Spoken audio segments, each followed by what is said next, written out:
30,000 battle casualties in the Oregon forest. And that was before the Battle of the Bulge ever started.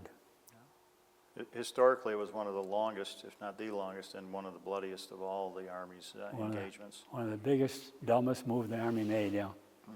Tell us about that. As you said, there's been a lot written since about the strategic benefit and the tactics that were used. Well, again, you know nothing of that when you're there. Sure. You don't just know from one meal to another where you are.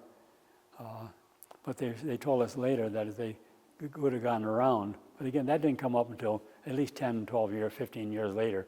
The Army was very hesitant to acknowledge it. But the situation was such that in the forest, the Germans were well hid, and they knew the location very well. It was their country.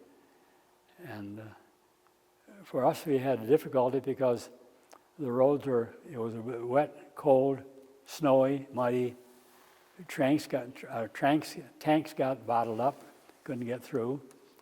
And the Germans were able to fire at any location they wanted to. They had it very well zeroed in, and they throw in these 88 millimeter artillery pieces, which when they touched the trees on the top, they exploded and showered steel shrapnel all over the place.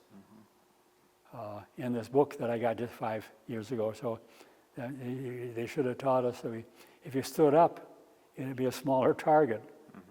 Well, we didn't know that either. They didn't know that either. Right, so the Army hadn't really experienced that thick of a dense forest at that point. So the first guy I got, Whitey Swarthout, was our platoon leader. He was the first one until I got killed. He had been due for a 30-day leave. Might even gone back to the country for a bit. But he'd been with the 1st Division all the way from Africa, crossing over. And the first guy, he had shrapnel, went right through his head, went through his helmet. So quite a few more after that. But it was just an exercise of futility of everybody in our squad got either wiped out or injured. What goes through your mind when you're in that environment? Try to paint a picture of, what you're thinking when you're in the midst of this. Well, that could be me. There's a capriciousness on the front line that's hard to understand. As long as you're alive and doing things, it's wonderful, but you never want it's going to be just a quick chop and you're done.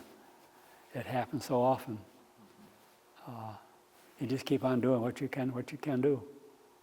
Survival obviously is eminently important.